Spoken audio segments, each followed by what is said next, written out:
Olha só, meus lindos e minhas lindas, estamos aqui novamente em mais um Isui Podcast. Do meu lado aqui temos o nosso Rafa Fala Fofo preferido aqui do Brasil, certo? E o nosso convidado de hoje, temos a honra de trazer para vocês aí um dos jornalistas musicais mais icônicos desse país, certo? Além de ter um grande trabalho aí como jornalista de rádio, apresentador de diversos programas, com vocês, o queridíssimo Sérgio Martins. Olá, tudo bom? Sérgio, primeiramente, muito obrigado. Seja bem-vindo à Isui TV aqui. É um prazer enorme receber você. O prazer é todo meu. É uma honra. Só faltou você falar que eu era chamado de o rei do BBB no meu tempo. O rei do BBB. Mas ele contará essa história. Apelido dado por Hélio Gomes, grande Hélio Gomes. Cara, é um cara que tem muita bagagem pra vocês. E pra gente começar esse nosso bate-papo, eu gostaria de falar pra você aí de casa, deixa o seu joinha, seu comentário, compartilha com o amiguinho, porque é muito importante pro nosso trabalho. E, Sérgio, vamos começar aqui. A gente já tava conversando no backstage um pouquinho. Uma curiosidade que é de praxe, assim, para os nossos espectadores. Como é que o Sérgio se envolveu com a música, cara? Com o jornalismo também? Como é que mas veio? primeiro veio a música, eu acho, antes do jornalismo, não? É. Então, Foi de pequenininho, influência. A música levou ao jornalismo ou o jornalismo levou a música? A música levou pro jornalismo. Eu sempre tive o privilégio de ter uma família que gostava muito de música. Então, meu pai, seu Oswaldo, trabalhava numa loja de departamentos em Santos. Então, ele gravava fitas, né, com Badfinger, Bee Gees, Chic, Novos Baianos. Eu lembro que eu tinha um pôster dos Secos e Molhados no meu quarto. E a minha mãe, Dona Neuza, né, falecida em 2021, adorava Clara Nunes e Roberto Carlos. Então a gente sempre escutava música. Para mim, o momento mais icônico, para mim a grande transformação foi quando eu tinha uns 5 anos de idade, creio eu. Eu voltei de uma festa de aniversário. E estava passando, na antiga TV Tupi, estava passando os Reis do Iê, Iê, Iê, dos Beatles. Então, para mim, aquele foi o momento definitivo. Até mesmo para aquilo como Keith Richards fala, né? Que ele falou assim, primeiro existiam os discos da minha mãe, quando o Elvis surgiu, começaram a existir os meus discos. Né? Então, para mim, foi isso. Para mim, foi a minha música. Não que eu continuei escutando Clara até hoje é a minha cantora predileta, mas os Beatles viraram uma grande referência para mim. E eu fui pesquisando música. Eu sempre fui um adolescente sou muito tímido até hoje. Então eu fui pesquisando, escutava muito, lia muito sobre música e tal. E aí, quando eu fui fazer vestibular, eu sou de Santos, a 70 quilômetros de São Paulo mais ou menos. Eu fui fazer letras, sânscrito noturno na USP. Eu queria muito ir para São Paulo. Só quem quer muito ir para São Paulo vai fazer sânscrito noturno na USP. Sânscrito? Sânscrito, Sânscrito, língua hindô? Tinha sânscrito na USP. Caraca! E aí no ônibus... Antes disso, eu queria saber como é que você contou isso para seus pais. Pai, eu fiz o vestibular de sânscrito. Não, na verdade eu falei, vou fazer vestibular de letras. Tá. Mas tem uma história que antes disso é famosa, né? Eu ia prestar letras em Santos e aí foi no mesmo tempo do Rock in Rio.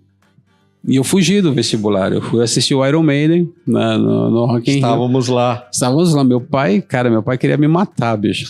A minha mãe também. O pai falava, vai fazer especialização em Rock in Rio, né? Estudar Iron Maiden e tal. Você sabe que 13 anos depois, em 85, 98, eu fui jantar com o Dave Murray e o Yanni Gilson do Iron Maiden. Eu trabalhava na Bis. Nossa. E aí eu falei, cara, você sabe que eu faltei no vestibular para ver o Iron Maiden e tal. E o Dave Murray falou, olha, eu já vi gente fazer muita coisa doida, mas e essa aí tá batendo recorde. Te entendo. Mas voltando, quando eu tava na rodoviária, eu comprei uma revista Bis, que eu já conhecia. Eu já tinha desde o primeiro número. Mas era uma revista que tinha o Tears for Fears na capa. Sim. E aí deu tô falando muito e aí, né? Mas deu um clique. Poxa, eu gosto de música, eu gosto de escrever sobre música, tem essa vaga. E a partir daquele momento eu pensei em fazer jornalismo. Fiz jornalismo na Casper Libro, passei na Casper Libro. E 6 anos depois dessa decisão de escrever sobre música, eu estava trabalhando na Bis. Legal. Na revista você pegou lá, a Bis você já conhecia e você conseguiu... Eu peguei uma fase muito louca da Bis, né? Porque era uma fase que tinha saído todo mundo, tinha saído André Forastieri, Rogério de Campos, Camilo Rocha, o Renato Iada, que é um grande designer. Eu fui para a Bis no final de 1993, a convite de um dos meus ídolos, que é o Otávio Rodrigues. Legal, hein? Mas antes, o mais importante é que eu trabalhei 3 anos no Notícias Populares. Né? Sim. Fui a convite do Leão Serva e eu tinha uma coluna de rap e cobria pagode, axé, sertanejo, novela, cobria o que mais pintava. E nesse meio tempo ali do Sérgio ali pequeno, tendo o primeiro contato com o Beatles, exigindo ali a música e tendo contato com esse universo, até chegar na parte ali de trabalhar na Bis, o Sérgio toca instrumento nesse meio tempo? Tipo, monta uma banda? Isso que eu ia perguntar. Show? Não, eu tentei tocar piano, Piano. por conta que eu tinha visto o Elton John no Muppet Show. E o Elton John, todo mundo. Só que esse é o problema. Quando você vai tocar piano, você não sai tocando como o Elton John. Você tinha que Aí não... Você começa com água branca, asa branca, né? Nem isso, cara. Era só exercícios, né? E aí depois eu tive uma banda de rock. Mas chegou a ter uma banda, então? Cheguei a ter uma banda. Era Museu, o Maurício Bartolomeu no teclado, o Fábio na guitarra, um cara chamado Wagner no baixo. Quem mais? Não, Wagner tocava bateria e um cara chamado Minho tocava baixo. E a gente fazia cover de Legião Urbana, RPM. Quer dizer, a gente assassinava o repertório do Legião Urbana. Isso você já estava com o trabalho na Bis ou não? Foi antes? Foi não, isso eu tava trabalhando. Isso estamos falando de 1985, 1986. Eu tava fazendo cursinho para entrar no vestibular e trabalhava numa companhia de navegação chamada Enasul. E aí juntou a galera, vamos fazer um som. A gente gostava. Namorar umas menininhas. Nem isso, cara. A gente era tão ruim que a gente fugia, né? Eu sei falar a gíria da época, apavorar umas cocotinhas. Umas cocotas. A cocota, na verdade, a gente usava os cocotas porque eu gostava muito de heavy metal, né? Gosto ainda, mas na época era radical. A gente usava cocota pra falar o cara que não gostava de rock, né? Esse cara é cocota, tal, não sei o quê. Cocota vai mais final de 70, 80 também, né? Cocota, por causa da discoteca. Broto nos anos 50, Broto. 60. Não, Broto era mais 50, 60. Mas Broto é 60, não. Olha lá que Broto legal, garota fenomenal. Eu acho que eu nasci eu fui adolescente na época errada, na real. Por quê? Como é que você fala hoje? Nem sei como que fala garotada hoje.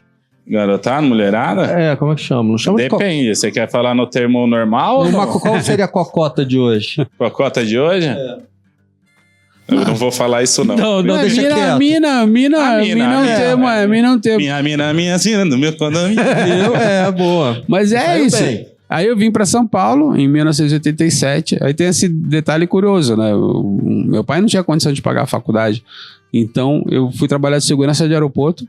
Né? Eu fui de segurança de aeroporto. Eu tinha um uniforme todo azul. Parecia um pacote de açúcar pérola. Não era só Smurf. Papai Smurf é hoje, né? Por causa da barba. Mas o Smurf, da barba branca. Não, mas na minha época tinha um açúcar chamado açúcar pérola. A gente parecia açúcar pérola, cara, era bonitinho. O meu grande amigo Paulo Cavalcante, o finado Paulo Cavalcante, falava, né? Você era Psyu-Man, né? Que o cara passava e aí não pode entrar. Psyu-Man. E morava numa pensão ali na Almirante Marques de Leão, no Bexiga. E aí um dia teve um teste para entrar no Notícias Populares. O NP estava reformulando sob o comando do Leão Serva. Eu fiz um teste, ele falou, você conhece rap e tal? Eu falei, não conheço, mas vamos nessa. Aí eu fiz uma coluna de rap pro Leão, eu entreguei, ele me chamou numa segunda, eu entreguei a coluna numa quinta, essa coluna foi publicada no domingo, aí na outra segunda ele me chamou e falou, você começa na quarta-feira.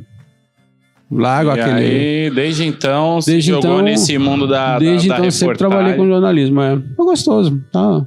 Como diria o Wilson Batista, ganha-se pouco, mas é divertido. O importante é a diversão, porque se você gosta do que você faz, não se torna um trabalho chato nunca. Tanto é que o cara é o profissional que é hoje, fazendo o trabalho que faz hoje, através do amor ao trabalho dele. Cara, é um clichê falar isso, mas é um sacerdócio, né? Você tem que gostar. Eu creio que, assim, 90% dos casos, o repórter ele já nasce pronto. No meu caso, modéstia à parte, eu já nasci pronto. Precisei ter uns toques daqui ou dali de cada pessoa que trabalhou comigo. O Leão Serva, o André Bassins, que foi meu chefe, Ricardo Valadares, que para mim é o melhor repórter com quem eu já trabalhei, a Isabela Boscov, que foi minha chefe na Veja, o Pedro Só, que foi meu companheiro de redação na Bis, Showbiz. Então você vai moldando ali. Mas essa curiosidade, esse interesse, né, essa vontade de você descobrir, isso já vem com você. Não tem... Aí depois você ficou 3 anos no Notícias e foi pra Bis. Sim, 3 anos Notícias Populares, de abril de 1990 a dezembro de 1993. Eu entrei em dezembro de 93 na Bis, fui contratado, né, todo aquele trâmite, em 1º de janeiro de 1994. E lá você também tinha o mesmo tipo de coluna, o mesmo tipo de trabalho? Como é que foi essa evolução? Não, aí foi diferente. Como eu tinha falado, a Bis estava passando por um período muito crítico, porque era um período em que as vendas estavam caindo demais. A gente tem que se lembrar que, assim, 1992 é um ano em que o rock teve muito embaixo. Depois toda aquela explosão do movimento grunge, até mesmo da cena acid house, o rock, o pop, eles deram uma baixada. Foi o início da ascensão do sertanejo. Então final a Bis dos 90 a 2000 ali, né? Não, começo, início, 1992. Se você tinha o Nirvana estourando naquela época, começando a estourar. Mas em 1991 você teve... Você teve Rock in Rio também, se eu não me engano, foi Rock in Rio, segunda edição. Teve Rock in Rio, mas você teve Rio. Leandro e Leonardo. Sim, Leandro e Leonardo. Pense em Mim, que é do meu primo. Nossa, meu primo é um dos coautores. Você teve, meu primo é Mário Soares. Chitão e Chororó já estavam vindo num crescendo. Zezé de Camargo e Zezé de Camargo e Luciano estouraram com É o Amor. É o Amor. Que é um disco de 1991. Então, quando a gente pegou, a Bis era uma revista, falava-se, né, que tinha uma edição com o Super Dragons, que vendeu mais de 100 mil exemplares. A Bis vendia, se tanto, 14, 15 mil exemplares. Ela estava passando por um período muito crítico. E a gente pegou essa bucha. Fora que existia uma crise ali, o pessoal, assim, a turma do Forastieri, eu entendo, fazia um jornalismo muito jocoso, tirava muito sarro dos músicos. Então, quando a gente chegou, ninguém falava com a Bis. Titãs não queriam falar com a Bis, Paralamas não queriam falar com a Bis, a Marina não queria falar com a Bis. Então, o trabalho do Otávio Rodrigues, e o mérito vai todo para ele, foi costurar essa situação para que a gente começasse a sobreviver, né? E o meu trabalho foi... eu achava a Bis, ela tinha muito achismo. As matérias eram muito... Eu acho que, eu penso que... E eu vim de uma escola muito forte de reportagem. Então a gente começou a fazer muita reportagem na Bis e na Showbiz. Então a gente teve que criar uma redação praticamente do zero, né? Essa primeira versão não deu certo, que era com o Lu Gomes, a Gabriela Dias, o Celso Pucci. Aí veio o Hélio Gomes, tinha um outro sujeito lá também chamado Robert Alfon, que era um editor assistente, e aí veio o Pedro Só. Nessa entrada do Pedro Só, ela virou Showbiz. E você acha que com a criação da MTV naquela época pode ter atrapalhado a jornalismo escrito? Ou ele veio completamente. Por que você ia esperar um mês para ler sobre um disco novo, sei lá, do YouTube, se a MTV trazia uma matéria no mesmo dia? Trazia uma matéria ali, né, em vídeo. Embora que uma das coisas que eu sempre falo, a criação da MTV, ela enterrou a popularidade do rock nacional. Para mim, sim. O Humberto Gessinger dando uma entrevista, acho que no próprio Bis, uma época, que ele falou: o rock brasileiro acabou quando os artistas pararam de ir no Chacrinha. E eu entendo o que ele quer dizer. Os roqueiros começaram a não querer mais participar dos programas populares. Não queriam mais fazer bolinha, não queriam fazer Barros de Alencar. Ah, não, puta, tem que ir no Raul Gil fazer playback. Não. Queria todo mundo estrear clipe na MTV. E a MTV era uma emissora que passava em rede UHF. E não passava no Brasil inteiro. E era nichado, porque tinha mais aquele negócio só da música.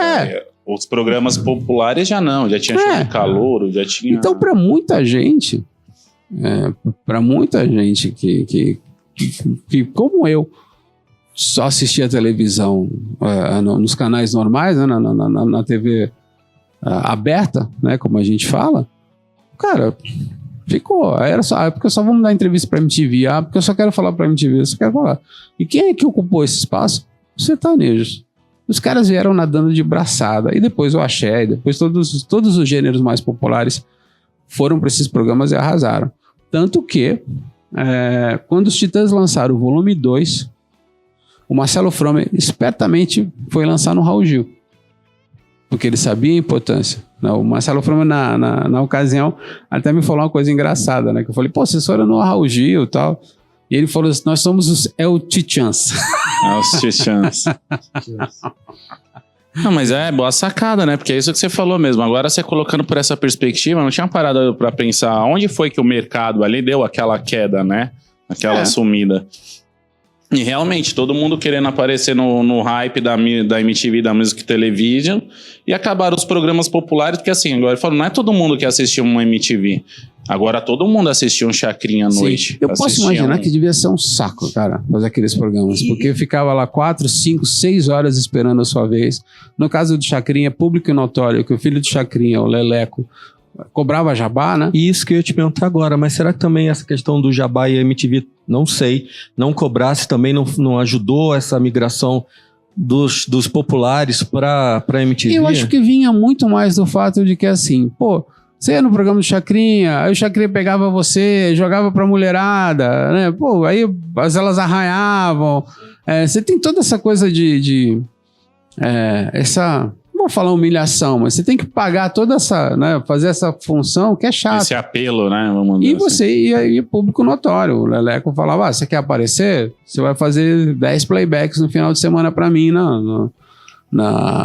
ali nos bailes, né, da periferia do Rio de Janeiro, né? Então, pô, chega uma hora que eu entendo o que os artistas da época podiam ter pensado. Falou, putz, cara, pô, eu quero mostrar meu clipe, eu quero falar do meu disco, eu não quero ficar, né, ganhando troféu abacaxi no Chacrinha. E ele não deixava você cantar o tempo inteiro cortando, deixava você cantar. Cara, eu lembro que uma vez até eu li isso numa matéria, inclusive, da Bis. Os Titãs foram no Sonho Maluco do Gugu, que uma doida queria, assim, se pendurou no alto de um viaduto, ameaçada por uma aranha gigante, aí os Titãs tinham que salvar ela. Cara, imagina, bicho. Falando em Titãs, só deixar um abraço pro Sérgio Brito, que está nos acompanhando. Abração. Esperamos você aqui, meu amigo. Belíssimo compositor. E um dos caras muito importantes, assim, na manutenção dos Titãs, né? Brabo. Antes da gente continuar esse nosso bate-papo, que tá legalzão, né, cara? Vocês falaram uma palavra aí que me lembrou de alguma coisa. Adivinha do quê? A hora do jabá, gente. Lógico. Jabá é importante. Não podemos esquecer do jabá aqui. E nosso primeiro jabá de hoje, vamos falar dos queridíssimos da Marketing Animado. A Marketing Animado é uma produtora audiovisual completa, localizada aqui na Barra Funda, certo? Eles estão pertinhos ali de 2 estações do metrô, Marechal Deodoro e Estação Barra Funda. Super bem localizado, estrutura completa para você poder fazer o seu podcast, fazer o seu clipe, fazer seu ensaio fotográfico, além de todo o auxílio no digital, edição, rede social, criação de websites. Com o pessoal da Marketing Animado, você consegue aí tirar o seu projeto do papel e lançar ele no mercado digital.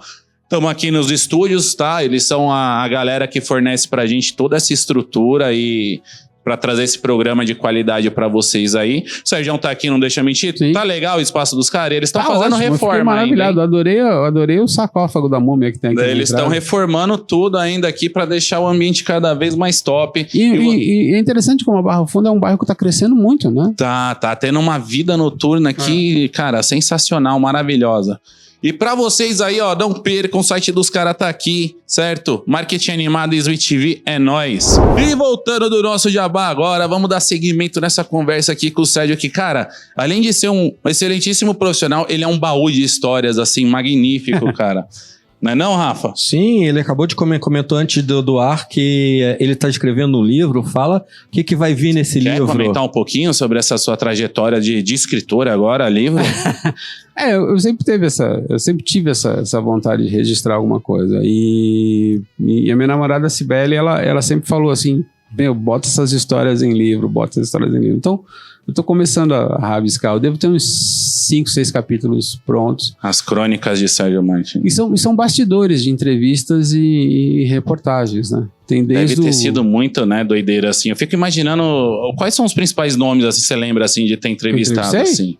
Uau. Com certeza uma paulada de gente, né? Mas Bom, dos Beatles, Paul McCartney e Ringo Starr.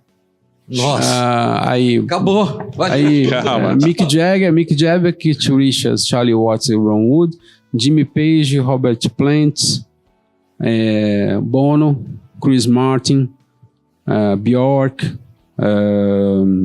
Pô, não é legal? Muito legal. Muito legal. Sempre tive essa curiosidade, porque ele parece uma pessoa legal no show. Cara, na verdade, uma coisa que a gente aprende nesse meio é assim: o cara que é bom é legal. O ruim, o medíocre, né? O ruim, esse é o mala. Ele quer ser o chatão, né? Esse quer ser o chatão. E algumas assessorias também são mais malas do que propriamente o artista. Mas aí é que tá, né? Porque tem duas teorias, né? Tem uma que é assim: o artista ele precisa ter um assessor ou um empresário linha dura para ele sempre se sair como bonzinho na história. Fala assim, vou dar entrevista, lógico, mas fala como empresário, no assessor. Boa. Assessor que vai. E a outra é que eu acho que existe uma identificação, né? Eu acho que a pessoa que é ruim, ela vai pegar um assessor ruim, eu acho que ela se identifica. Atrai, né? Ela atrai. Tem uma história muito interessante. Manda braba. Não, para você ver como é que funciona. Existe um livro de um cara chamado Walter Yetnikoff. Foi presidente da CBS e foi simplesmente o cara que estourou o Thriller, do Michael Jackson. A MTV não queria passar o Thriller num horário decente, ela só passava de madrugada. E a CBS tinha Johnny, Bruce Springsteen, R.E.O. Speedwagon, The Clash, Billy Joel, todos os artistas que se interessavam para a MTV. E o Yetnikoff ligou, falou: ou vai tocar o clipe do Thriller num horário decente, ou nenhum artista da CBS vai se apresentar mais na MTV. E aí passou e o Thriller estourou. E aí no começo dele, é um livro maravilhoso, chama-se Howling at the Moon, que ele conta que o Michael Jackson ligou para ele e falou: olha, a gente tá com um pequeno problema. Ele falou: qual? O David Geffen, que é um grande produtor de cinema e de música, pediu uma música para um filme dele que chama The Days of Thunder, e eu disse sim. Ele falou: tá, qual é o problema? Eu não quero que a música seja liberada. Aí ele falou: Michael, liga pro David Geffen e fala: putz, David, pensei melhor e acho que não vai se adequar. Aí o Michael Jackson falou assim: eu não, você vai ligar. Você vai negar a música. Eu nunca posso negar um favor pro David Geffen. Você sim. E é assim que funciona. É assim que funciona. Na verdade é isso. O sujeito vai falar: eu tenho que ser sempre o bonzinho, né? Quem vai ser o cara malvado vai ser o empresário, vai ser o... Pega essas dicas, Rafa. Beleza. Eu tô aprendendo aqui, com o mestre. Tem uma grande... Eu não posso falar não, mas tem uma grande cantora brasileira que tinha um empresário, cara, que era o cão chupando manga, bicho. Você negociar com ele era um parto, era difícil, o cara sempre fazia exigência, tal, não sei o quê. Aí um dia eu fui almoçar com um advogado conhecido meu, que coincidentemente era ou ainda é, se eu não me engano, advogado dessa cantora. Eu falei: pô, fulano é fogo, cara, a gente não aguenta, tal, não sei o quê. Aí ele falou: tolinho, ela é quem decide. O fulano tá lá só pra te dizer não, só pra espezinhar, mas quem decide tudo é ela. Não pensa que é ele que decide essas coisas. Tudo passa por ela. É verdade. Pega essas dicas. Meu Deus do céu. Você que é o cara do falafofismo aí, você tem que saber como chegar. Estaria ferrado se eu fosse um empresário tivesse que fazer o papel de mal. Estaria ferrado. Não ia fazer um Peter Grant, aquele do Led Zeppelin que batia em todo mundo, né? Sério? O Peter Grant do Led Zeppelin, sim. Eu vou estudar isso, isso é boa. Ele fechava a negociação com um socão? Ele via, por exemplo, antes das apresentações, ele percorria todo o ginásio, todo o estádio, para ver se tinha alguma coisa que fossem feitos bootlegs, né? E também percorria as banquinhas. Se ele visse merchandising que não fosse o original, ele batia no cara e levava tudo. Viu? Peter Grant era... Boa. Pior que hoje em dia fazem com os ambulantes. Pô, pior que tem umas camisas dos ambulantes que são melhores do que as originais.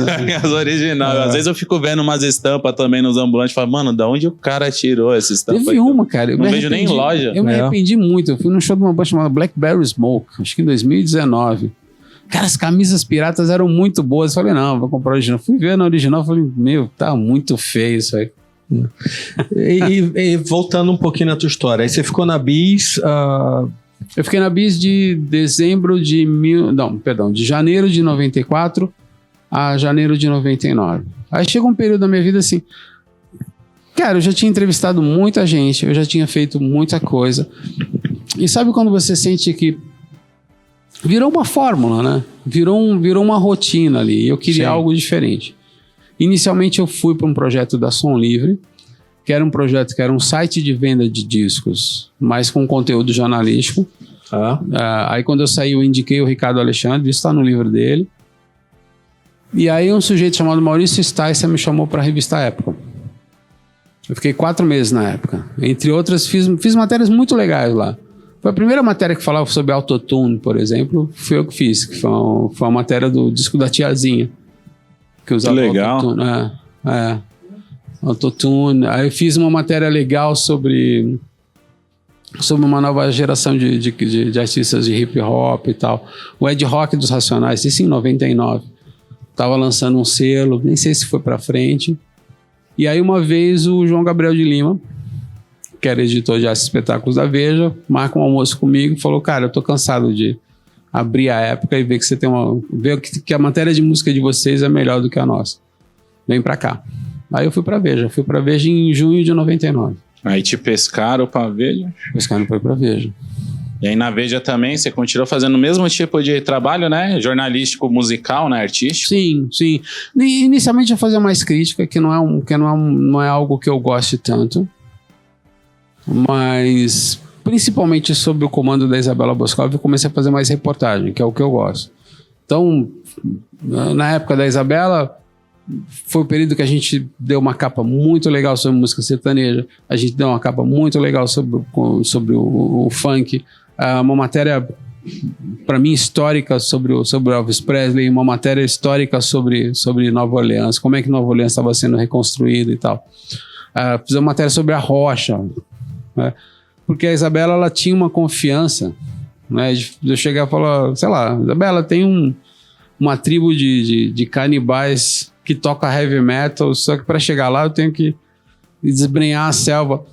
Vai, Sérgio Martins, pode ir, vê quanto custa, cuidado para não ser mordido, tá? Mas vai e tal. Então foi um período muito importante, assim. Eu acho que eu acompanhei, de uma certa forma, a mudança do jornalismo. Antigamente você tinha essa postura do crítico malvado, do crítico ácido, né? Que era algo muito incentivado, inclusive, pelas redações. E eu comecei a ver que esse tipo de persona não funcionava. Nunca funcionou para mim e não estava funcionando mais, jornalisticamente falando.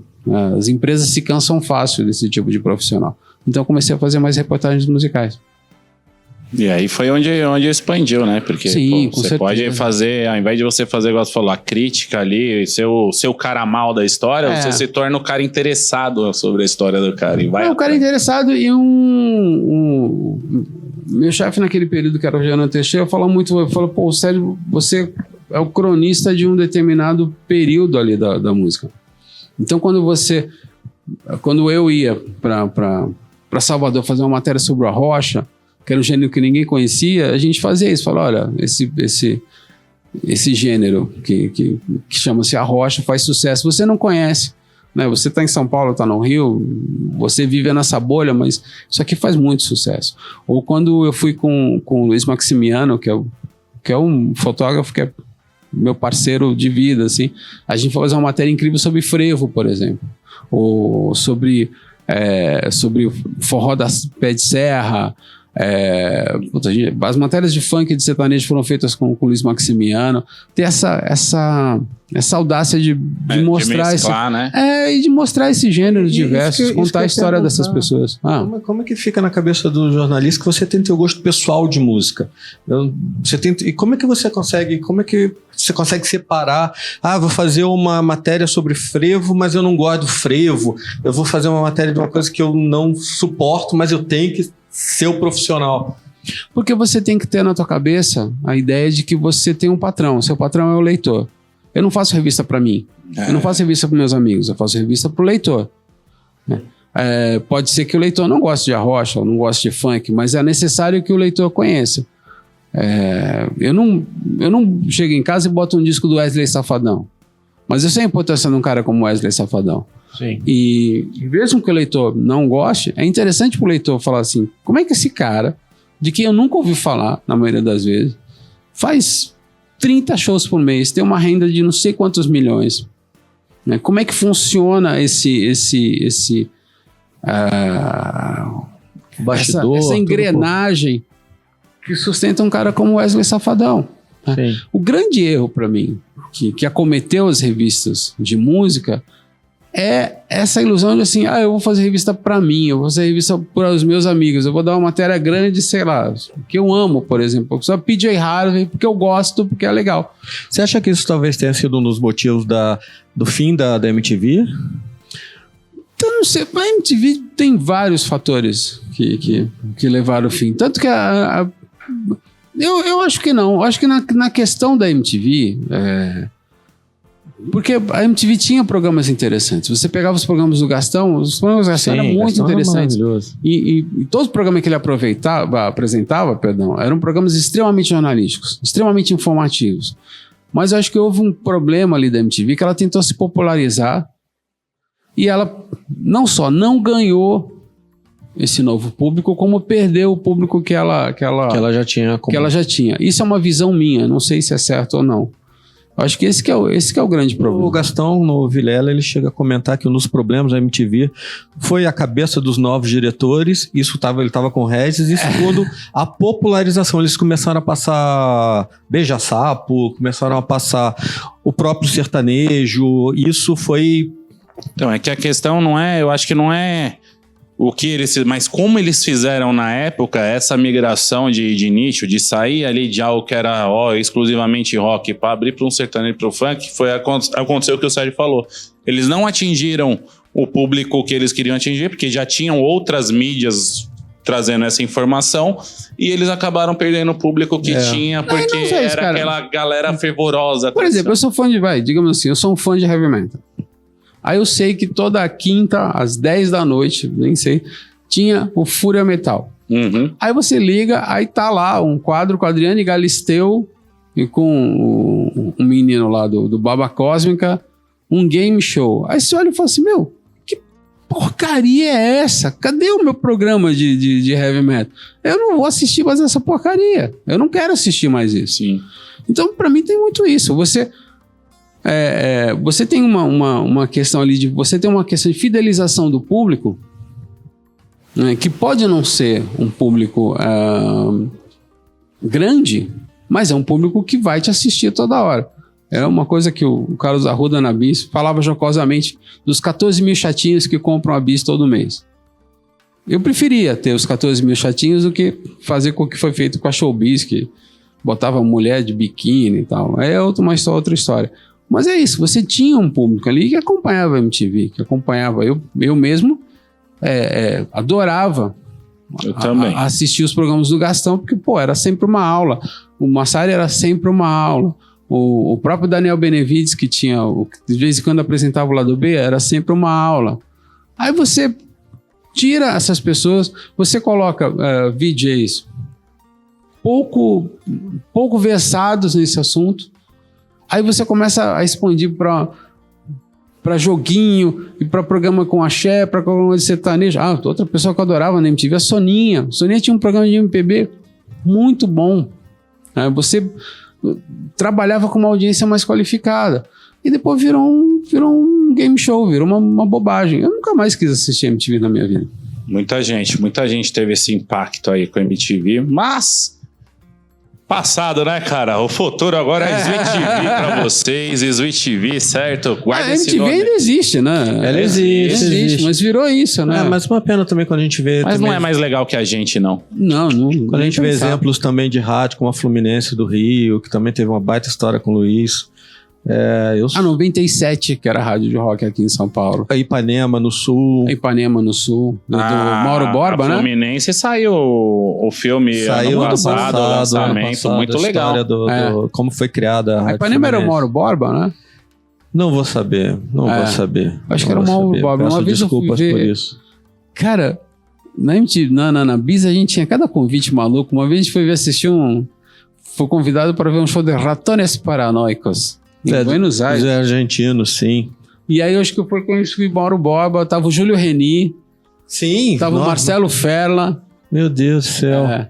Júlio Reni tá uma figura. Foi tão... Cara, foi um convite tão velho que a gente viajou pela VASP. VASP. Nossa. Puxou. Na década de 80 e 90 da Argentina eu gostava muito de Autênticos Decadentes, Autênticos Decadentes. Fito Paz, Charly Garcia. Charly Garcia.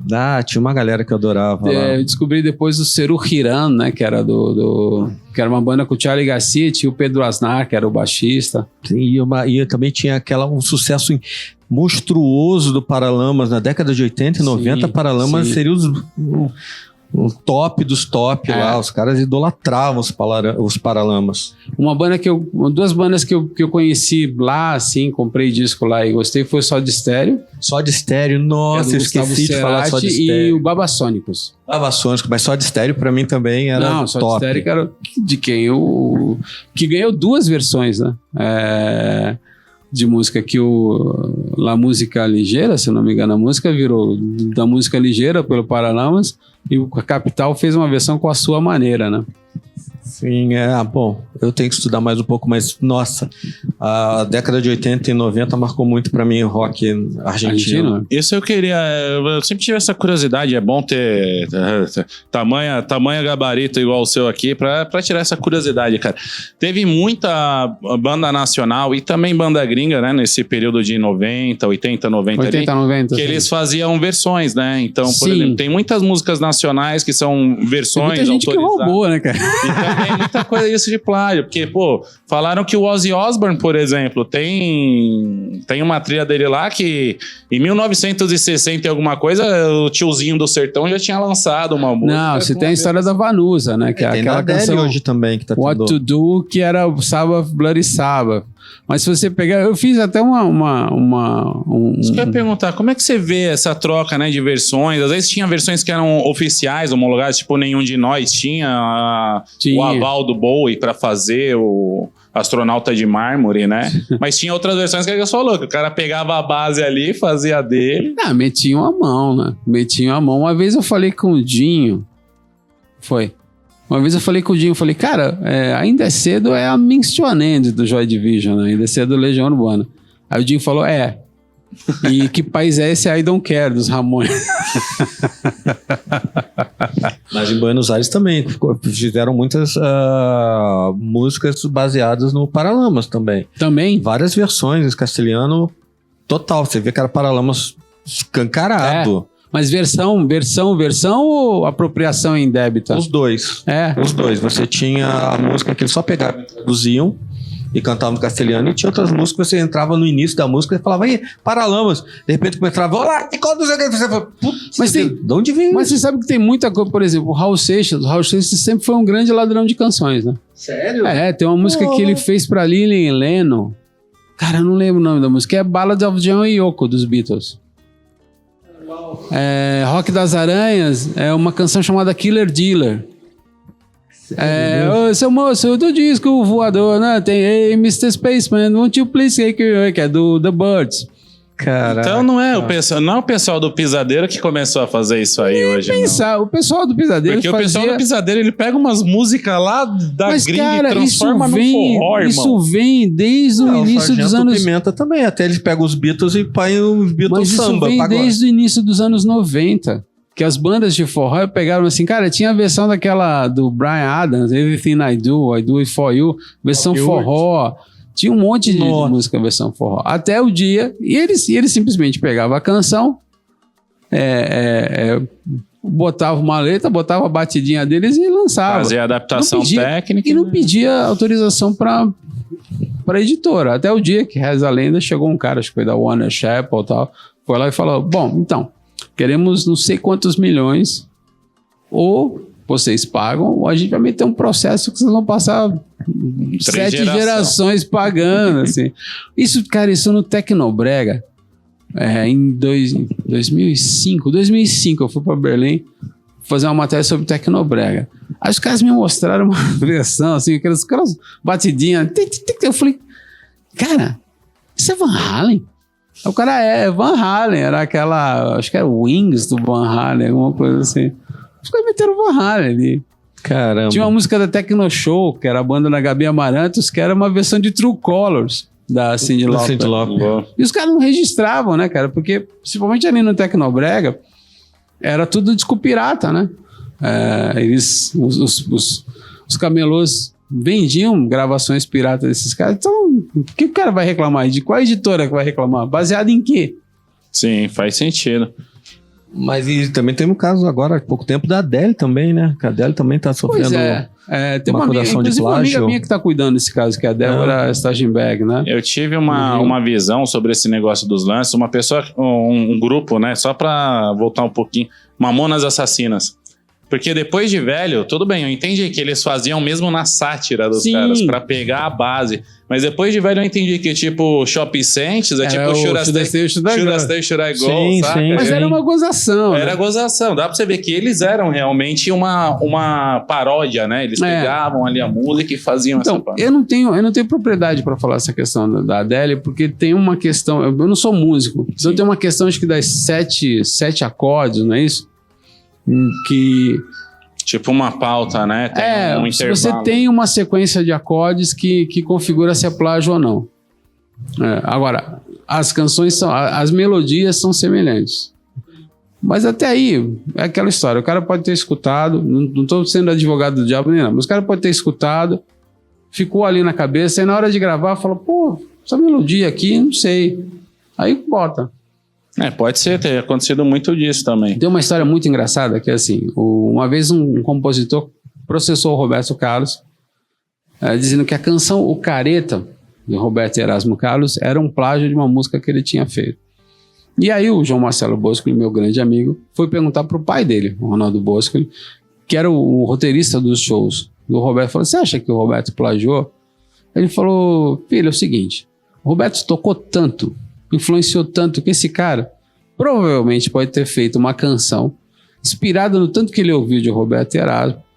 E o Roberto, baseado assim, pegou uma melodia que lembra a música do cara, que já era uma canção influenciada por Roberto Erasmo. Pode ter sido isso, não sei. Ou pode ter metido a mão. Isso só a justiça vai decidir. Só vamos descobrir, só as pessoas sabem. Não, eu tava perguntando, eu queria saber qual é a sua opinião sobre essas reuniões para comemorações de bandas que terminaram, não só as nacionais, a gente pode citar Cachorro Grande, Titãs, TNT no Sul, como a gente também pode citar as internacionais. Como é que você vê essas Principalmente essas bandas que fazem show de despedida, Cara, os boletos não param de chegar, né, bicho? Os boletos... Oasis também. Os boletos não param. O Noel perdeu milhões aí num divórcio recente que ele teve.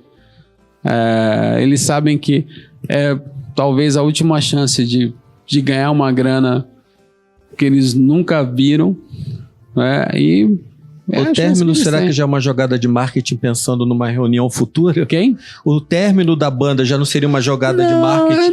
Eu não vejo isso, porque, por exemplo, a gente tá falando dos Titãs e do Oasis. Os Titãs, todos os integrantes dos Titãs, com exceção, óbvio, do Marcelo Fromer, que morreu em 2001, se eu não me engano, todos os integrantes dos Titãs saíram em circunstâncias meio complicadas, assim. Acho que tirando o Paulo Miklos e um pouco o Charles Gavan, o Arnaldo e o Nando não saíram exatamente numa boa. Isso o próprio Nando falou. O Nando falou, Sérgio, falam que a minha saída foi ruidosa, mas a saída do Arnaldo também não foi tranquilo. Agora, o que foi feito assim, foi uma oferta irrecusável, né, financeiramente falando. Tem uma questão do Branco, tá com sérios problemas de saúde. Eu acho que eles fizeram isso também pensando no Branco. E, cara, acabou, cada um vai pro seu canto e vai cuidar da sua vida. Eu não creio que os Titãs vão voltar, não tem clima para isso. Uma coisa que o Paulo Miklos me falou uma vez, falou assim, cara, foi legal, foi bom a gente ter se reencontrado, os shows foram ótimos e tal, mas foi principalmente porque a gente sabia que tinha data para acabar. Não dava mais para estender. Talvez faça 2 ou 3 shows pontuais. Assim como os Los Hermanos também fazem turnês pontuais. Mas eu não creio que essas bandas voltem. No caso do Oasis, a mesma coisa. O Oasis terminou... Bastante atrito lá atrás, né? Terminou por atrito e terminou assim... O Oasis já estava passando por um processo de decadência quando terminou. O Oasis já não era a grande banda. Eles tinham desperdiçado a grande chance de vencer no mercado americano. Passou e eles se auto-sabotaram, né? E aí vem a coisa, né? Olha, você quer essa grana pesada para vocês fazerem uma turnê e depois vocês nunca mais se falarem? Pô, vamos nessa. Por que não?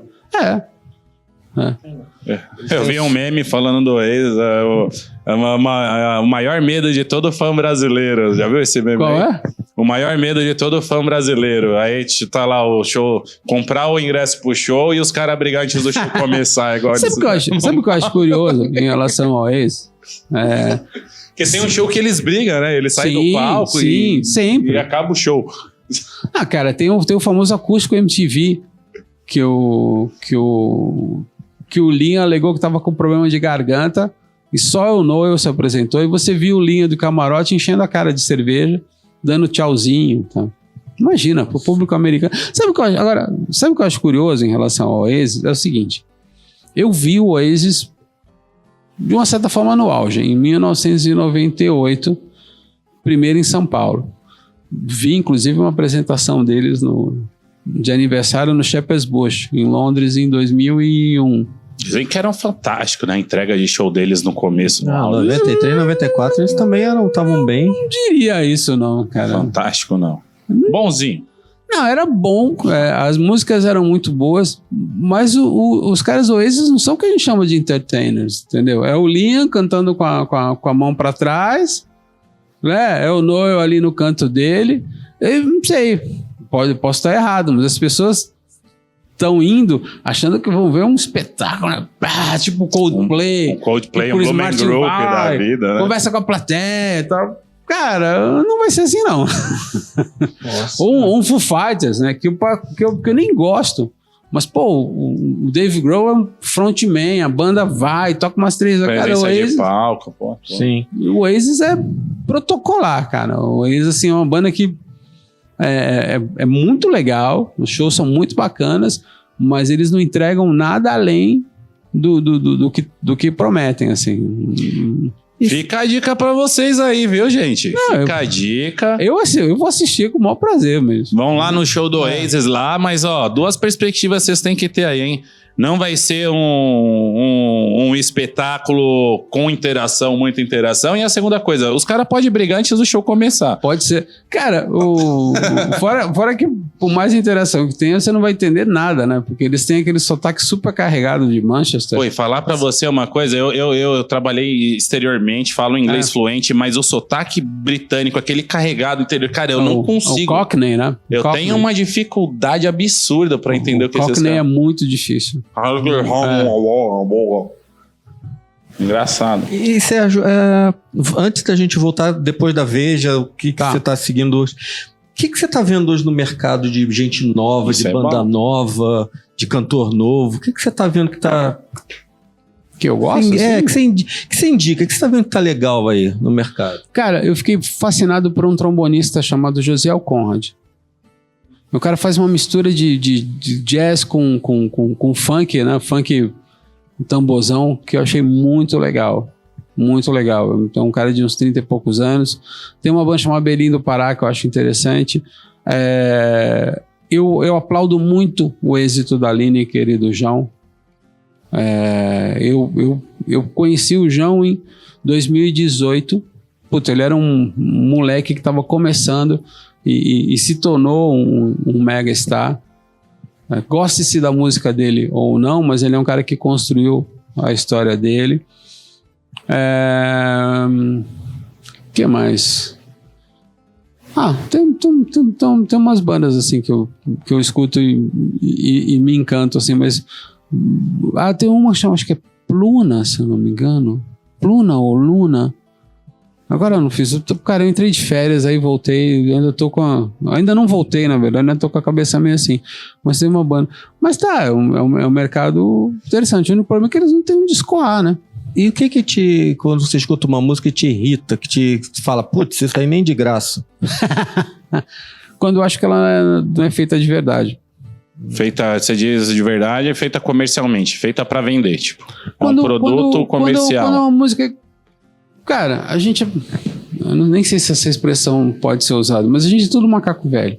Sim. Então você sabe quando o cara tá fazendo uma música que sai do coração dele, ou o cara tá seguindo uma fórmula de sucesso. Ele, vou botar um corinho aqui, vou botar não sei o que e tal. Fazer um chicletinho então pra vender. Quando você sente essa música, você fala assim, não, isso aqui não é verdadeiro, né? Então você logicamente você fala, putz, meu, não dá quero, o mesmo tesão, eu né? prefiro ouvir uma banda, e eu brinco com eles, eu vou falar isso porque eu já falei isso pra eles, principalmente o Roberto, se uma banda marrenta como o Baiana System, né, que eles são tudo marrentos e tal, mas que fazem aquilo com amor, acreditando no que eles fazem, do que ouvir qualquer outro artista que você sabe que foi feito à base de fórmula. E tem muito artista assim. Sim. Então, acho que é basicamente autenticidade, isso. Música autêntica, vamos dizer assim. Amor pelo que faz, né, cara? Acho que é, assim... Quando eu tô contando aqui a minha história, eu tô contando uma história de amor, porque assim, podia, sei lá, ter ficado em Santos, ser daqueles velhinhos que jogam dama lá. Mas, pô, vim pra cá, entendeu? Fui trabalhar no aeroporto. O cara tinha que passar algodão no rosto pra ver se a gente tinha feito a barba, tal, não sei o quê, porque eu queria ser jornalista, porque eu queria trabalhar com música. Aí eu vejo pessoas que têm uma chance de fazer um negócio legal e não fazem, mas seguem fórmulas.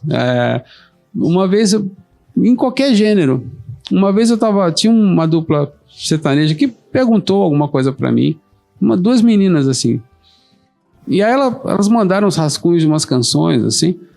E eu falei, pô, mas vocês só se ferram nessas músicas, né, cara? Uma é traída, a outra o namorado, sei lá, chuta, a outra não sei o quê, outra vai não sei o quê. Meu, vocês não tem nenhuma música que vocês dão a volta por cima? A menina falou, mas a tendência é essa. Eu falo, cara, mas dane-se a tendência, faz o que você acredita, faz o que o teu coração manda. E não tem isso, né? Não tem isso. Você vê que existe uma fórmula, existe uma coisa estruturada que raramente as pessoas saem disso. Quer ver um exemplo de um cara que não seguiu isso? Felipe Catto. Felipe Catto tinha tudo para ser sei lá, um astro pop. Agora, antigamente era, né? Um menino bonito, cantava pra caramba, canta ainda hoje pra caramba. Decidiu brigar contra tudo isso, né? Uma vez ele me contou, uma vez você olhou no espelho, ele falou, pô, eu vejo uma mulher, eu não vejo um homem. Tá fazendo a transição, mudou o nome para Felipe Catto, fez um disco lindíssimo cantando Gal Costa. Tá feliz com isso. Se tá ganhando, se tá enchendo estádios, não sei, mas eu vejo, Felipe tá muito feliz com isso. Né? Tá, cara, e é o que vale. Pode ser um discurso católico, né? Tem essa coisa assim, não, o dinheiro faz mal, seja feliz. Não, mas é verdade, cara. O importante é você estar feliz, o importante é você, em todas as profissões, você bota a tua cabeça no travesseiro e fala, puta, tá bacana, tá tudo certo. Tá legal. E Sérgio, como é que você tá vendo a questão da IA, tanto na música como no jornalismo, cara? Eu acho um perigo, né? Você fala nesse assunto com o Frejá se transforma. Eu penso assim, né? Essa é a minha opinião, que a lei pode ser para ajudar, pode servir como uma ferramenta de trabalho muito, muito funcional, mas também pode atrapalhar, pelo que a gente já comentou antes aqui nos programas, né? Tu não viu o sujeito que fez um álbum inteiro de IA e postou e publicou no Spotify? Sim. Cara, na verdade o problema não é o IA, o problema é o uso que se faz dele. Né? Exato. É uma coisa que até o Paulo Ricardo me falou uma vez, né, que quando surgiu o sintetizador, todo mundo falando, vamos perder o emprego, né? A própria guitarra também no início. Vai substituir tantos músicos e tal. E aí soube-se usar. Para mim, o grande problema que eu vejo no IA, você não tem uma geração E aí, pode parecer papo de tiozinho ou não, mas você não tem uma geração que adquiriu cultura suficiente para brigar contra isso. Pensante, vamos dizer assim. Para brigar contra isso. Isso não temos mesmo. Você tem uma geração que é cada vez mais aficionada em batida ao invés de melodia, e você tem uma geração que cada vez mais... Antes do IA, existia o Google. Eu já vi vários textos que você falava assim, você copiou isso do Google, né, meu amigo? Você foi lá, deu um Google no nome do sujeito e botou lá. Não sei. Parece aquele resuminho da Wikipédia, tá ligado? Sim, opa. Seria uma geração mais acomodada, vamos dizer assim. Não deixa de ser, não quer pensar. Eu diria que é uma geração mal acostumada. Até porque é uma geração que já cresceu com o advento tecnológico, né? Tipo assim, pega o pessoal 40 a mais, eles vieram da era totalmente analógica ali, do tempo da máquina de escrever, de você, agora você pega 40 a menos, já começa a vir o digital, a internet, o e-mail, globalização do mundo através do digital, da internet. Isso foi... Cara, você tem uma geração que tá cada vez mais acostumada com a tecnologia, e isso é inevitável. Eu lembro que uma vez o meu filho falou assim, por que você tem tanto disco? Por que você não bota num pendrive? Eu quase matei ele, né? Pegou esse e aí eu vejo o meu enteado, por exemplo, assim, uma vez ele foi na minha casa, ele pegou um vinil, assim, falou, o que é isso? Eu falei, isso é um disco de vinil. Disco? O que faz com isso? Toca música. Você mostrou pra ele? Colocou no play? Toca música? Isso? Eu falei, toca música. Então você tem uma geração que não conhece, cara. Você tem uma geração que tá tão conectada com o computador, com as programações. Tá? É uma geração, nesse ponto, é uma geração que dá de 1000 a 0, né, gente? Sim. Mas ao mesmo tempo você tem uma geração que não tem, que não conseguiu desenvolver essa paixão que a gente tem pela música. Você falou, não tem um gabarito para disputar com a máquina ali. É uma geração que não lê, que prefere ler o resumo. Eu lido às vezes com repórter que não gosta de apurar. Eu venho de uma escola, a Veja você tinha que apurar de tudo quanto é jeito e tal. E você não tem, né? Então é muito louco. Agora, eu espero que as pessoas façam uso correto da inteligência artificial. E por outro lado, se a gente está passando por esse momento das batidas, do tamborzão, do pancadão,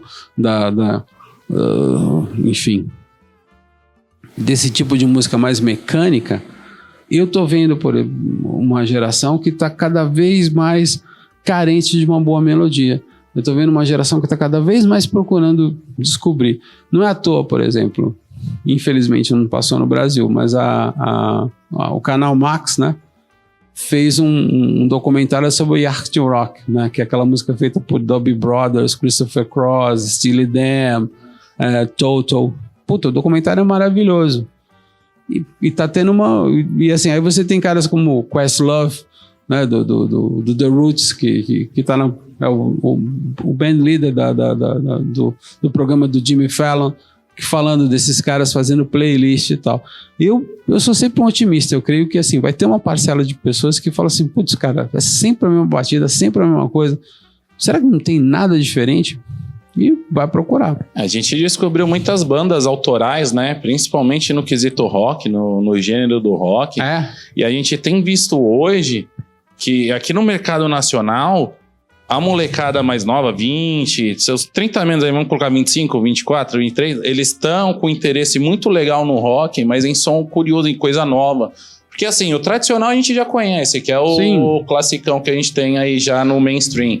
Mas tem muita banda legal, com conteúdo bom, que tá passando uma mensagem que se conecta mais facilmente com essa geração nova e tá trazendo aí um número de fãs muito legal. Por exemplo, o rock tá revivendo, acredito nisso. Cara, eu abomino o Greta Van Fleet. Eu acho chato pra dedéu.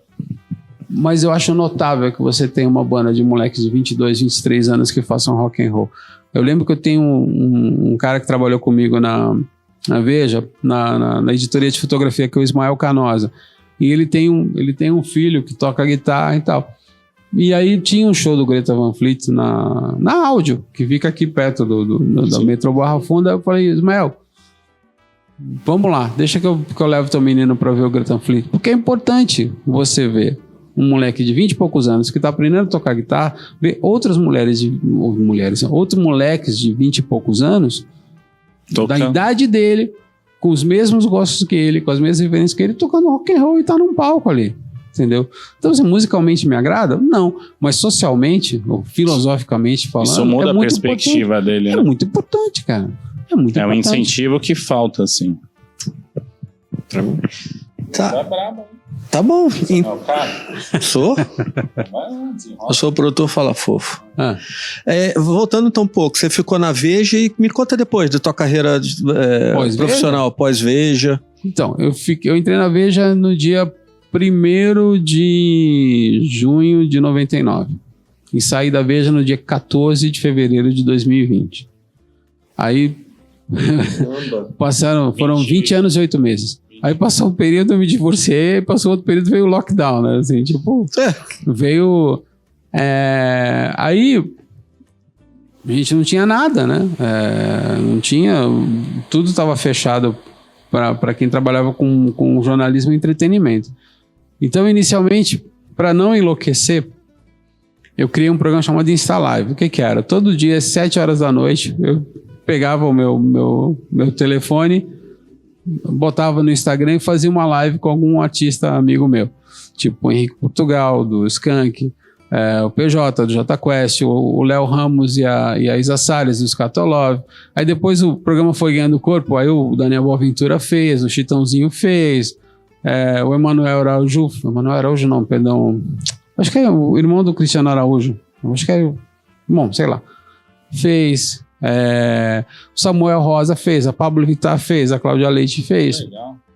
E foi fazendo, acho que foi assim, foi uma estratégia que eu criei para não enlouquecer, cara, senão, imagina, ser trancado de lockdown, do lado de uma pessoa de quem você vai se separar, sem emprego, né, sem perspectiva e tal.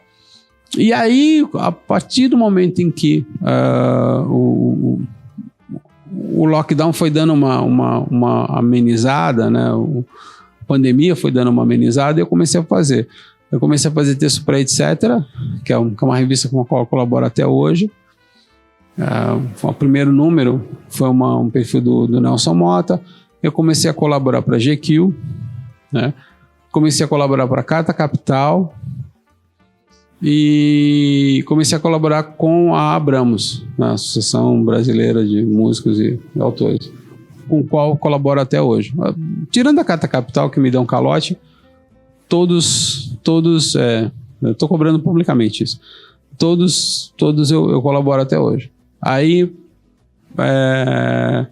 eu comecei a escrever. Aí tinha um jornal chamado Brasil Journal, comecei a colaborar. Mas ainda tinha que dar uma equilibrada ali nos gastos. Em maio de 2023, eu fui convidado para integrar o time da Bilba, né? E agora, em julho e agosto de 2024, eu fui convidado para ter uma coluna no Caderno 2 e uma coluna na Rádio Eldorado FM. Então me viro, cara. Foi um período assim muito difícil, mas foi um período de um grande aprendizado, assim, de entender que o tipo de jornalismo que eu fazia precisava ser reciclado. Então, através de lives que hoje todo mundo... Bom, a gente está fazendo uma, né, praticamente. Todo mundo migrou para esse tipo de entrevista e começar a abrir o meu escopo para outros tipos de publicações. Então, é uma luta constante, mas eu gosto. Isso foi legal, essa sua adaptação, né? Porque, assim, é aquela história, ou você se adapta ou você perece, cara. É isso aí, os dinossauros, né? Os dinossauros que não conseguiram fugir da extinção. Não viraram galinhas. Essa é a resposta. O que veio primeiro, a galinha ou o ovo? Você sabe? Eu sei. O ovo, porque a galinha saiu do ovo. E quem botou o ovo era um dinossauro. É evolução, processo evolutivo, isso Mas, daí. cara, pra mim foi ótimo, assim. Foi um período de muito aprendizado, tá? Essa coisa de você se virar e falar, bater aqui e falar, não dá certo aqui, vamos pra outro Sim, lado. a pandemia foi um jogo, assim, eu acho que foi um choque de realidade pra muita gente. Tipo, irmão, acorda que se você tinha dúvidas que o que você estava fazendo não era certo para você até agora é a hora de você mudar. Com certeza, com certeza. Foi um marco, né, para todo mundo. E mudou, inclusive, essa questão, né, você tinha os chamados grandes veículos de imprensa que hoje disputam espaço comercial com podcasts, com influencers, com tudo. E você sente falta de alguma coisa do passado? Tipo, que você tem saudade de alguma coisa da tua carreira profissional? Porque naquela época, pergunta meio saudosista, naquela época X era mais fácil isso, eu gostava de fazer mais isso? Não. Eu tenho orgulho do que eu fiz. Podemos usar a palavra orgulho. Eu tenho muito orgulho do que eu fiz, cara. Para um sujeito que eu te falo, assim, um sujeito que é de uma família de classe média baixa, de Santos, que não tinha dinheiro para se sustentar em São Paulo, foi trabalhar como segurança de aeroporto, foi morar em pensão, né? Com dois caras que fritavam bife no quarto e assistiam Pantanal. Hoje, se eu escuto a música do tema do Pantanal, eu tenho urticária até hoje. Hã? É mesmo? Eu quase fui, meu pai queria muito que eu fosse da aeronáutica, mas com 6 graus de miopia, entendeu? Que foi trabalhar em Notícias Populares, que era o jornal, não era da tua época, os Notícias Populares era o que chamava-se de Espreme Sai Sangue, porque dava muita notícia de crime. Tanto que tem aquela música O Homem na Estrada, dos Racionais, Sim. Que ele fala, alcançou os primeiros lugares Superstar do Notícias Populares, porque toda vez que tinha o presunto, os caras abriam uma fotona na capa. Aí depois a gente começou a dar tanta notícia sobre sexo que a gente falava que não é mais Espreme Sai Sangue, Espreme Sai Sêmen. Porra, que realizou o desejo de infância dele, de adolescência dele, de trabalhar na sua revista predileta, de pegar a Bis com um número de leitores pequenos e dar uma nova vida para a revista. Quando saí da Bis, ela já vendia, sei lá, uns 20, 25 mil. Né? E saí porque quis, né? Saí porque eu achei que chegar na hora. Pô, e para ver, já trabalhar de uma outra maneira, fazer um outro tipo de apuração, fazer um outro tipo de jornalismo, eu tenho muito orgulho do que eu fiz, cara. É uma bela trajetória, né? E não tem essa porque no meu tempo era melhor. Não tem, cara, não tem isso. Então, reformulando a pergunta, sentiu que faltou alguma coisa? Faltou alguma coisa que você queria ter feito, que você queria... poxa, eu queria... Isso faltou na minha carreira. Entrevistar o Smokey Robinson, que é o meu ídolo maior. Vai fazer 85 anos agora E ainda não conseguiu? Não. Ele não dá entrevista, mas ele vai fazer no dia 19 de fevereiro de agora, 2025, ele completa 85 anos. O Smokey Robinson, cara, uma vez, nos bons tempos que a gente conseguia viajar para fora, eu fui para Nova York, em janeiro. Eu tava, sei lá, na rua 57, e ele ia fazer um show em Staten Island. Staten Island é como você sair daqui e ir para Santo Amaro. Nós estamos no Barra Funda Santo Amaro, sei lá, uns 30... De trenzão ali? De trenzão. E ainda pegar uma balsa durante 30 minutos a 10 graus abaixo de zero para ver o Smokey Robinson. Eu tive esse prazer de ver Eu tenho uma loucura para entrevistar, bater um papo com Cat Stevens, cara. Eu entrevistei. Não brinca. Sim. Gente boa. Esse é uma meta, uma utopia. É mesmo? Eu entrevistei o Cat Stevens. Ele marcou muito. Um grande compositor, né? Não é mais Cat Stevens, é Yusuf Islam. Não. Cara, eu queria entrevistar Carole King. Queria ter a chance de entrevistar o... Caramba, ele entrevistou Cat Stevens. Quem é Carole King? Queria entrevistar o James Taylor, que eu acho um grande compositor. Rock in Rio tava lá. Então, esse eu não vi, porque eu era metaleiro. Metaleiro não ia ver show do James Taylor. Eu tinha 15 anos e fugi de casa pra ele. É mesmo? Fui todos os dias, fugi de casa todos. Eu fugi de casa pra ver o Kiss. No Maracanã? Não, em 83 no Morumbi. Maracanã foi 81 ou foi 83 também? 1983. Foi 83. O Maracanã foi 15 em 83. 1981 no estádio Morumbi. O Kiss foi em 83. Tem uma história engraçada, porque eu fui com a cumplicidade da minha mãe, né? E aí eu tinha que voltar da escola e eu não voltava. Porque eu tinha ido ver o Kiss. Sim. Aí meu pai, assim, chegava, sei lá, 1h da tarde. Cadê o Sérgio? Aí minha mãe, não, o Sérgio tá na casa do amigo aí e tal. Aí passava mais 2 horas, assim. O Sérgio não voltou? Não, acho que ele tá fazendo trabalho de escola e tal. Aí passava mais 2. Porra, não é possível. Liga pro Sérgio, vê onde é que ele tá. Não sei o quê. Não, Oswaldo, meu pai chamou Oswaldo. Não, deixa o menino, ele tá fazendo trabalho, sei lá, de repente foi no cinema e tal. Aí tava passando o Jornal Nacional, assim, tipo assim, confusão no show do Kiss, porque as pessoas estavam pulando, saindo da geral, indo pro gramado. Ele apontou assim, ele tá lá. Meu Deus. Aí minha mãe, deixa o menino se divertir, ele vai com os amigos e tal. Foi muito engraçado. Aí foi ver lá na reportagem, tá o Sérgio lá no backstage, fazendo um mosh com a galera. Cara, eu apareço em 3 vídeos do Reggae Sunsplash. Você aparece por ali. Pareço ali, com a minha dança de tipo coisinha de Jesus, assim. Não, e agora a minha experiência no Rock in Rio foi perder um tênis por dia, porque o Rock in Rio era lama pura. Sim. Você voltava descalço. Não, eu perdi o meu tênis, sabe? As pessoas que eu conheço que tiveram nesse primeiro Rock in Rio aí falam que foi uma loucura, né, cara? Foi um marco, assim, memorável na vida de quem tava... Por exemplo, não nascia grama, né? Você sabe disso. Oi, não? Não tinha, eles tentaram, não tinha grama. Não tinha grama, era breja. Para fazer grama, o que eles usaram? Adubo. E você sabe exatamente do que é feito adubo. Sim. Choveu. Então, cara... Com aquele rebosteio gigante. Era um fedor de merda. Não, e fora a dificuldade de você chegar, porque a Barra da Tijuca não era esse pó. E no último dia, o senhor Leonel Brizola tirou todos os ônibus que faziam a linha. Antigamente tinha um ônibus. Sim. Que fazia ali. Eu fiquei hospedado na Baixada Fluminense, em Agostinho Porto. Então você tinha um ônibus que te levava ali pro centro da Baixada Fluminense e de lá você ia pro pedaço. O seu Brizola fez o favor de tirar todos os ônibus, cara. Então a gente se perdeu lá no meio e tal. E se você conhecer um pouco da história do Rock in Rio, você vai ver como foi a dificuldade até do Medina para trazer. O Brasil sofria muito preconceito.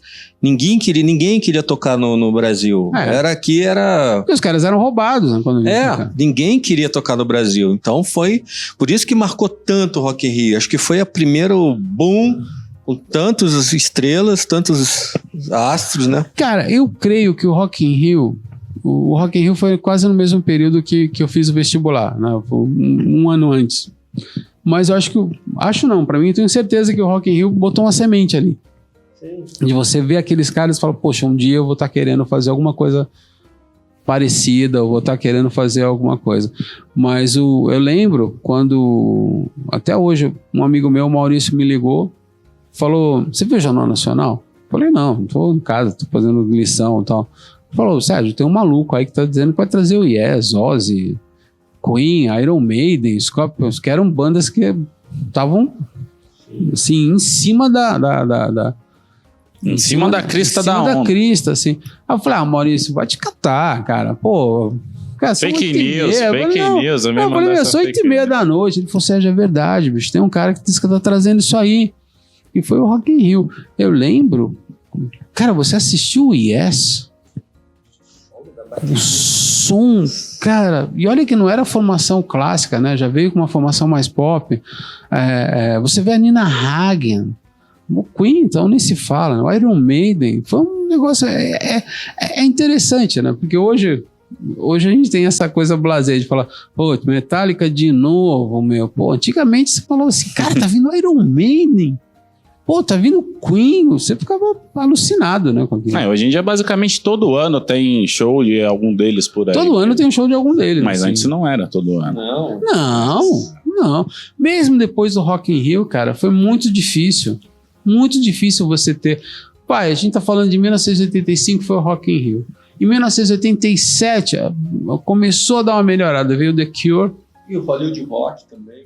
Mas o Hollywood Rock foi um ano depois. O Hollywood Rock é 1988. Mas também não deixa de ser já Não, então, mas começou com Cure, aí veio o Big Al Dynamite, veio o Public Image, aí como eu te falei, teve o Projeto SP, aí veio o Iggy Pop, né? Aí você tinha o Hollywood Rock, o primeiro Hollywood Rock teve Pretenders, Supertramp, não vou lembrar. Pretenders, Supertramp, Simply Red, Simple Minds e UB40. Que eram Só bandas. pedrada. Que eram bandas que estavam ali entre assim, de médio alcance a se tornarem estavam no bandas de midstream pra ir primeiro pro escalão. mainstream ali, né? Mas era assim, você pagava um preço razoável na época Bandas muito boas. e para ver 3 shows. Eu lembro que no dia do Simply Red, por exemplo, foi Duran Duran. O Duran Duran já estava em cima. Aí era o Traje a Rigor, Simply Red e Duran Duran. No dia teve um dia que foi Paralamas do Sucesso, UB40 e Simple Minds. Cara, você quer coisa melhor que isso? Demais, E né? bom porque esse formato assim, eram 3 shows e olhe lá, cara. Vocês vão pra casa, tal, não é essa coisa... Não era um mega festival. Não é essa coisa. Hoje ninguém... Rio era uma loucura, Rock in Rio. E eu jovem, por exemplo, apesar de ser um festival bem eclético, mas eu, um cara com 15 anos, eu não gostava de Al Jarreau. Não, O Yes, eu comecei a gostar quando eu vi o solo de bateria de 10 minutos. Eu fiquei, caraca, o que é aquilo? Do Alan White. O que é aquilo, cara? Nossa Senhora. Mas foi marcante. Foi marcante. Deve foi ter muito. sido. Uma pena não ter estado lá, cara. Nossa, não era nem nascido, né? Não, eu nasci em 92. Então... Deve estar nascendo. Como diz... Mas pra vocês aí de casa, ó, estão gostando desse bate-papo aqui? Tá legal? Deixa seu joinha, compartilha. Comenta com o amiguinho aí, tá? A gente já tá indo pros finalmente, mas antes de chegar nos finalmente, não podemos esquecer do que, Rafa? Da X5? Exato, do nosso segundo jabá, certo? Porque assim, não podemos deixar de mencionar a X5 Music Store, a loja do músico. Eles estão localizados ali na Teodoro Sampaio, com 2 unidades. Eles têm um showroom imenso ali de Sennheiser, Yamaha, Shure, o que você precisar para sua produção, para o seu show, a X5 Music pode ajudar vocês. E não é só isso, aproveite o nosso cupom ISWI que aparece aqui na tela para você e você automaticamente ganha 5% de desconto no seu carrinho de compras ali no site deles, entregam em todo o Brasil. X5 Music Store, ISWI TV, é nóis ou não é nóis? É nóis. É nóis. E é isso aí, voltamos depois do nosso jabá e já arrumando pra reta final desse bate-papo incrível aqui com o grandíssimo Sergião, certo? Sergião, continuando aqui, cara, um momento agora de descontração com o nosso público.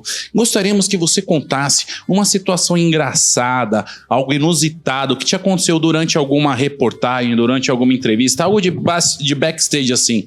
Mas aquela situação que você virou e falou, meu, fudeu, e agora? O que eu faço, cara? Cara, eu tenho uma história com a Pink que eu não posso contar. Não posso. Hoje em dia não dá pra contar essa história, assim. Mas tem uma história muito legal que aconteceu com o Lulu Santos. Em 95, eu e o Felipe Zobaran, que era então o editor da Bis, a gente foi fazer uma capa com o Lulu Santos. E o Felipe queria fazer uma entrevista mais filosófica, né? E o Lulu Santos tem uma coisa que o Lulu Santos é um cara extremamente tenso na hora de dar entrevista.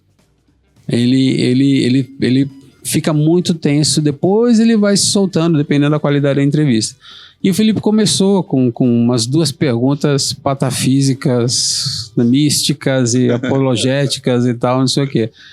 E aí o Lulu Santos, a primeira pergunta do Lulu Santos falou assim, isso é uma estupidez que você tá me falando. Aí a segunda ele falou não sei o que, tipo, cara, você é uma revista de música, meu, acorda, você vai fazer esse tipo de pergunta pra mim e tal. Aí eu olhei pra baixo, pode ser impressão minha, eu acredito que não, mas o punho do Felipe tava se fechando. Pra dar um soco de ódio, assim, tipo, eu vou esquentar aqui e tal. E eu cheguei pro Lulu e falei assim, Lulu, quando eu vejo você, eu vejo um David Bowie. Aí ele, você acha? Não. Eu falei, acho. Aí Essa mudou. sua capacidade de mudar de gênero, de música. Se um dia você faz samba, outro dia você faz não sei o que, ele... eu nunca tinha pensado nisso, mas de repente e tal. Cara, e ele foi dando foi dando uma amansada, assim, cara. Mas o seu colega voltou a perguntar alguma coisa? Ou ele ficou mais quietinho? Não, ele perguntou. Aí o Zobaran já entrou nessa linha. O grande Zobaran já entrou nessa linha e tal. Aí eu sei que a gente foi fazer as fotos com o Ernesto Baldan, que era um grande fotógrafo e tal. E, cara, e o Lulu encrencou, assim, nem não gostava de uma roupa que o Baldan sugeriu, eu não gostava de outra, Eu sei que no final das contas ele saiu na capa e saiu com as roupas dele, Lulu Santos, assim. E aí depois ele ligou pra redação pra agradecer, ele foi super fofo e tal, não sei o quê. Passam-se mais 10 anos, eu tô na Veja, e eu queria fazer uma entrevista com o Lulu Santos. E a Ana Paula Romero, que era assessora da BMG, uma pessoa fantástica, me levou no camarim e falou: Lulu, você lembra dele? É o Sérgio, ele fez uma capa de você pra Bis, que você gostou e tal. Eu fiz assim, não é uma que eu não tinha gostado das roupas e tal. Aí assim, eu acho que houve alguma coisa assim, eu não tô bem lembrado. Aí ele olhou pra mim e falou assim: você sabe que 6 meses depois de não ter gostado de nenhuma daquelas roupas, eu comprei todas aquelas roupas e passei a adorar. Aí dessa vez fui eu fazer. Cara, você olhar e falar: o que você tem, Lulu? Por quê, né? Mas putz, eu adoro ele, cara. Eu adoro, eu acho o Lulu... Eu só quero aproveitar teu raciocínio e mandar um puta de um beijo pra Ana Paula. Porra, cara, você é a nossa parceira aqui da Iso TV. Muito obrigado. Fica um beijo pra Ana Paula Romero. Ana Paula Romero é uma pessoa fantástica. Ela tá me ajudando muito. Coraçãozinho, né?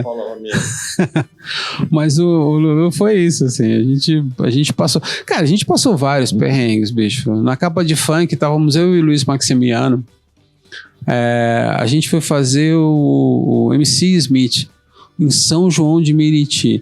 A gente saiu de uma casa noturna chamada Miranda, que você via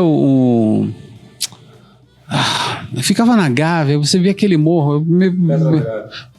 Não era Pedra Gávea, ficava na Gávea, né? Acho que o shopping da Gávea. Depois virou o Blue Note. Tá. Mas ela era virada ali pro morro. Então, não sei, deve ser. Subida pra Estrada da Gávea, Pedra da Gávea, que vai sair depois lá na São Conrado. Você tem ali atrás, você fica a Gávea, né? O Baixo Gávea. Bom, tinha um morro lindo. Era um show do Antônio Zambujo com o Wagner Tiso. O Zé Ricardo, que hoje está no Rock in Rio e no Detal, era o diretor musical. Acabou o show, queijos e vinhos de boa qualidade. Aí você chegar para a pessoa e falar assim: olha, sabe o que é? Eu tenho que ir agora para São João de Meriti porque entrevistar o MC Smith. E aí, assim, uma coisa que a gente aprende é que o horário que o MC combina não é exatamente o horário que ele vai aparecer. Então a gente chegou lá umas 2:30, 3 da manhã. Obviamente o MC Smith não estava lá. E as pessoas, obviamente, perceberam que nós não éramos daquela região. Então começaram a cercar, ficar olhando e tal. E eu liguei desesperado pro empresário do MC e falei: olha, ou você dá um jeito de botar a gente pra dentro, ou não vai ter fotógrafo, não vai ter nada. Sei lá o que pode acontecer com a gente. Nada aqui. Outra vez, a gente entrevistou o Nego do Borel. O Nego do Borel tava completamente alucinado, assim. O outro também combinou 2 horas da manhã, chegou às 5, né? Aí no dia seguinte tinha que fazer foto. Aí ele chegava pro Luiz Maximiano, falava assim: tira foto rápida que tem uma festa na casa do Imperador, que era a casa do Adriano. Cara, todos esses foram perrengues que a gente passou, assim. Imagina, né? Lidar com o público, assim, ainda mais com artistas de outros gêneros, não deve ter sido fácil, né? Mas, cara, é o que faz o jornalismo ser saboroso, cara. É o desafio, né? Jornalismo. O desafio. Cara, tem uma história muito boa. A não rotina. Essa história, desculpa, vou ter que usar uns palavrões e tal, não sei o quê, mas essa história é maravilhosa. Eu, repórter iniciante do Notícias Populares, o Barão Vermelho estava fazendo um negócio, acho que ainda, não sei se ainda tem hoje, que é chamado pedágio. de rádio. Então os caras ficam lá, sei lá, né? Faz aquelas ações. Eles estavam em frente ao cemitério da Consolação, né? E iam distribuir selo, tirar foto e tal, não sei o quê. E aí a Laura Capriglione, que era chefe do Notícias Popular, assim, Sérgio, vai lá, pergunta se o Frejá fala com o Cazuza, uma bobagem assim, tal, não sei o quê. Aí o Frejá falou um negócio filosófico, o rock do Barão, atinge os mortos na madrugada, tal, não sei o quê. Só que assim, a gente tinha que tirar uma foto da banda inteira. E os caras, imagina, fazendo pedágio, atendendo todo mundo, tal, não sei o quê, blá, blá, blá. Aí cheguei pro Peninha, o percussionista, tremendo o coração, falei, ô Peninha, você me desculpar, eu sou repórter do Notícias Populares, cara, eu tenho que jantar com a minha namorada. Mentira, não tinha namorada nenhuma. Então eu tenho que jantar com a minha namorada. E, poxa, a gente só queria tirar uma foto de vocês juntos. E aí o cara falou assim, não, meu camaradinha, não vamos atrapalhar a tua foda, não. Aí ele veio, galera, o moleque precisa fuder hoje, vai, junto. Aí juntou os caras, foi muito bom aquele Aí dia. você fez a foto e Fiz conseguiu a matéria. Cara, eu contei essa história pro Guto Goff, cara. O Guto falou, cara, isso é típico do Peninha. São grandes caras, né? São grandes caras.